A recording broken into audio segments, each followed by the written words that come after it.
and speak a little bit more about the tension in the Middle East, specifically Egypt, these developments, Tunisia, Egypt. Our next guest book, an even more compelling read. The book is called Uprising: Will Emerging Markets Shape or Shake the World Economy? The author is here right next to me in the newsroom, George Magnus. In addition to writing, George is the Senior Economic Advisor at UBS. George, thanks so much for coming in all the way from London to talk about the book and what you see. We do actually just want to alert our viewers here. We are showing live pictures from Cairo. As you know, last evening, the Egyptian army, a spokesperson, went on state TV and urged protesters to go home. You do, however, as you can see on your screens here, see thousands of people still milling about. There are reports of some violence in the capital. We will obviously continue to keep you focused and up to date on everything that is going on there in the capital of Egypt. George, when you started working on your new book, Uprising, North Africa, as I recall, when we spoke about your book, was really not on the forefront of your mind. It was more about China, for example, and some of the pressures that you expected to see in China 20 years from now. We're seeing this kind of revolt happen now in Egypt. Are you at all surprised, given the contributing factors about these recent events? I'd be lying if I said I've seen it all coming.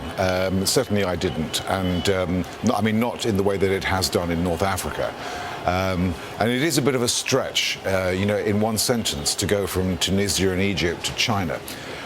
However, one of the things that I did, as you correctly say, talk about in the book actually is the scale of the restructuring, the rebalancing agenda, which major emerging markets like China are going to have to do, the political consequences of doing that. But actually the imbalances problem and the inflation problem, which are the legacy of the financial crisis for emerging markets, I mean, that clearly has played out much more quickly. And it's just playing out arguably much faster in one part of the world, North Africa, as we are seeing on our screens, versus perhaps the time that it will take to fester in other parts of the world.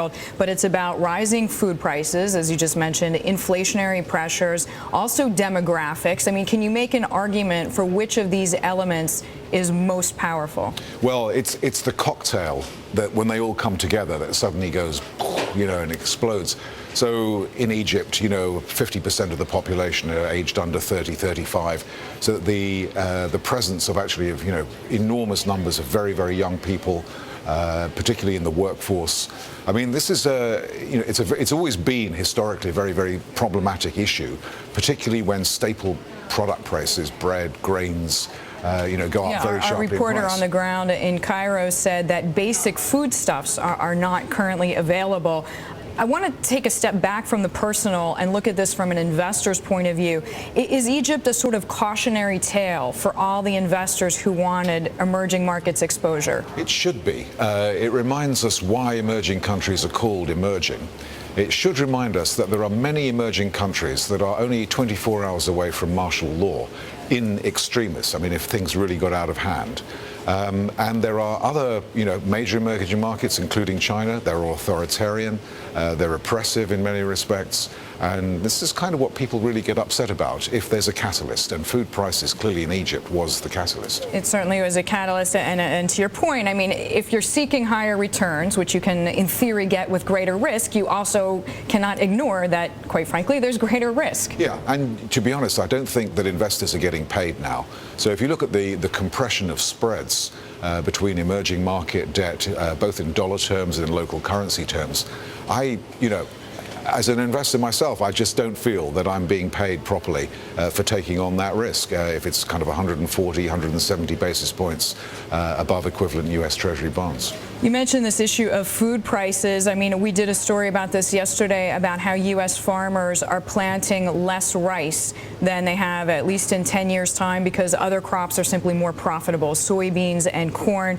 There are these fears that governments, emerging market governments, will start to hoard prices, or rather hoard supplies, as we saw 2007, 2008.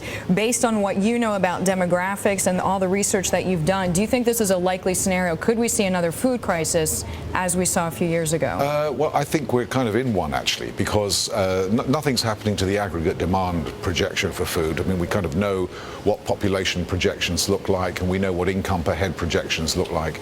The problems are on the supply side. And of course, what you mentioned about farmers not growing certain products because it's more profitable to grow others, other countries, India, Russia, Ukraine, many others actually blocking the export of products because they want to harness those resources for their own citizens. They don't want to see social just unrest in their own countries. Worse, of course, yeah.